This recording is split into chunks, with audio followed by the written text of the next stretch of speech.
memajukan aspek lingkungan hidup sosial. Ya, berarti apa yang buat hidup generasi masa kini dan masa depan, betul kan? Ya. Kita bisa pakai sekarang sumber daya alamnya, harus sampai masa depannya atau anak cucu kita juga harus bisa merasakan sumber daya alam yang sekarang ada. Sumber daya alam yang kita eksplorasi harus kita jaga atau harus ada analisis dampak lingkungan tadi, sehingga anak cucu kita juga bisa merasakannya. Pada gambar 1 dan 2, upaya apa yang dapat dilakukan untuk melestarikan pada gambar 3 dan 4?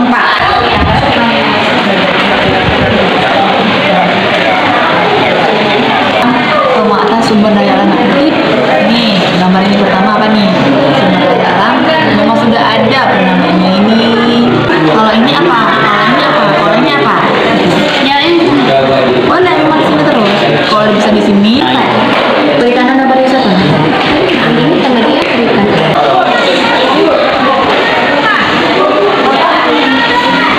Perikanan bisa nggak ini nomor berapa?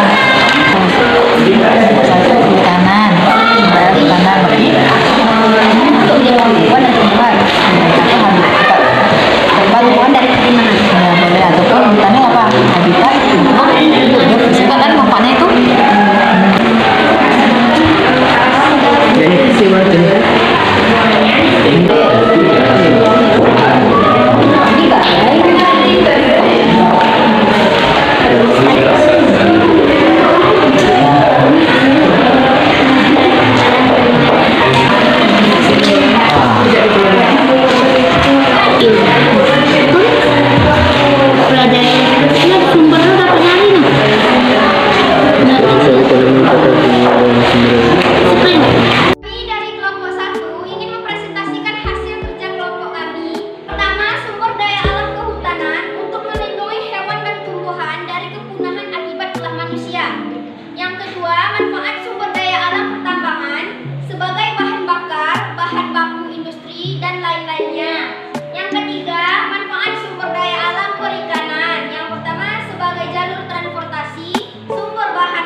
Menggunakan alat tangkap yang ramah lingkungan.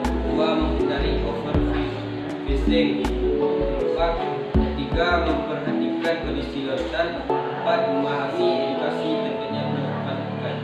Mungkin dari kelompok lain ada pertanyaan? Bertanya, apa pentingnya sumber daya alam? Apa yang dimaksud dengan SDA? Baiklah, pertanyaan dari kelompok 4 dan 2. Yang pertama, apa pentingnya sumber daya alam? Jawabannya adalah sumber daya alam sangat penting bagi kebutuhan sumber energi dan bahan bakar bagi kehidupan kita sehari-hari. Apa pentingnya sumber daya alam? Apa yang dimaksud dengan sumber daya alam? Sumber daya alam adalah semua bahan yang ada di alam yang dapat ditemukan dan dimanfaatkan oleh manusia untuk kepentingan hidupnya. Akan sumber daya alam harus sesuai dengan kebutuhan dan tidak berlebihan agar terciptanya dunia yang lestari, dan upaya yang dapat kita lakukan adalah menghemat penggunaan sumber daya alam dan menjaga kelestarian dan kelangsungan hidup. Assalamualaikum warahmatullahi wabarakatuh. Kami di sini ingin mempresentasikan hasil kerja kelompok kami yang beranggotakan saya sendiri, Andi, Asmita Asia, dan orang penanggulangan masalah dari SDA Kehutanan, SDA Pertambangan, dan SDA Perikanan, serta SDA Pariwisata. Pertambangan dengan pembangunan yang berkelanjutan ialah dapat dilakukan dengan hemat pemakaian bahan tambang, tidak mengeksploitasi bahan tambang secara besar-besaran. Karena upaya penambangan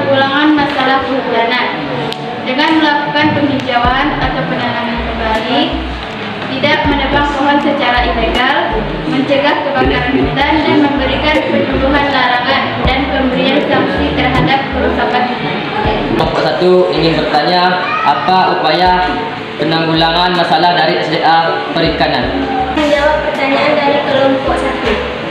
Upaya untuk menanggulangi masalah pada SDA Perikanan yaitu 1. Peningkatan produksi ikan, 2. Peningkatan konsumsi ikan, 3. Peningkatan daya saing dan nilai tambah, 4. Pengembangan ekonomi kelautan.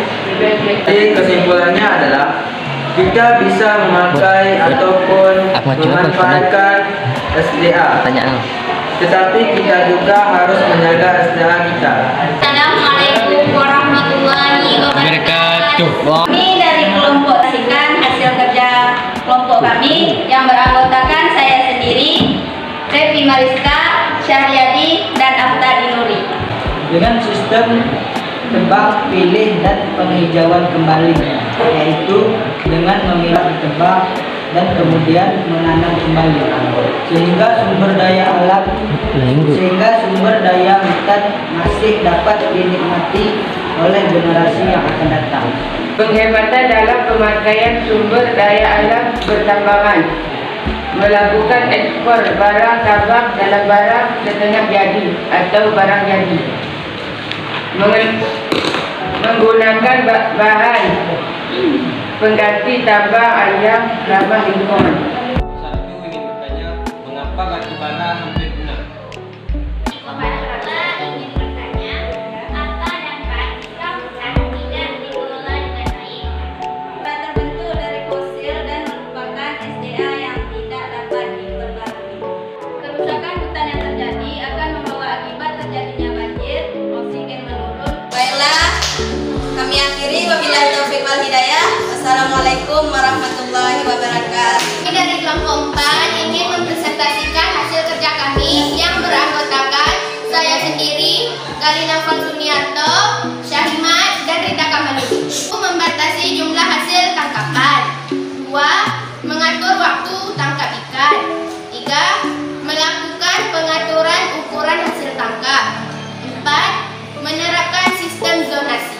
Sumber daya pariwisata dengan prinsip-prinsip pembangunan yang berkelanjutan.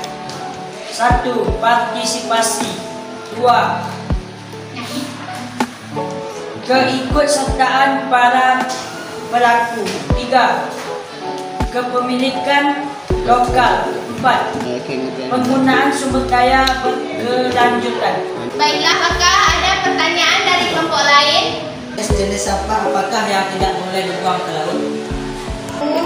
Ingin bertanya, apa dampak dari pembuangan sampah di laut? Baiklah, saya akan menjawab pertanyaan kelompok Isya. Apa yang terbuat dari plastik, karbon sintesis, dan jaring sintesis. Sampah yang didominasi oleh sampah plastik ini dapat berdampak pada laut Indonesia di kemudian hari. Dampaknya adalah terganggunya ekologi dan ekonomi bagi perairan tawar dan perairan laut. Sampah plastik tersebut jika terus dibiarkan juga dapat membahayakan hewan atau biota laut. Kesimpulannya adalah kita jadi tahu tentang pengertian perikanan, cara pengelolaan sumber daya perikanan dengan prinsip-prinsip berkelanjutan, dan dampak negatif pengelolaan perikanan yang tidak dilakukan dengan baik. Wabillahi taufiq wal hidayah. Assalamualaikum warahmatullahi wabarakatuh. Kami harus dijaga dengan baik, harus dikelola dengan baik, yang bermanfaat untuk kita sekarang dan masa yang akan datang. Sumber daya alam yang tidak dapat diperbaharui, berarti itu apabila kita pakai secara terus, ya kan?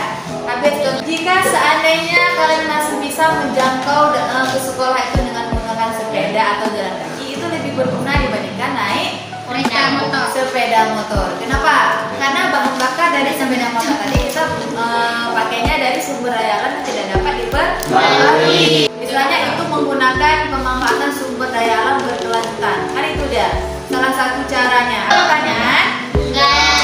Nah, ini tolong dijawab di kertas.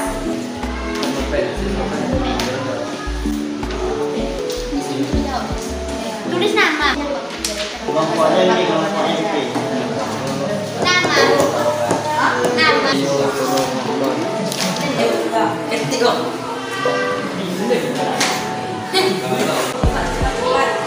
Bola.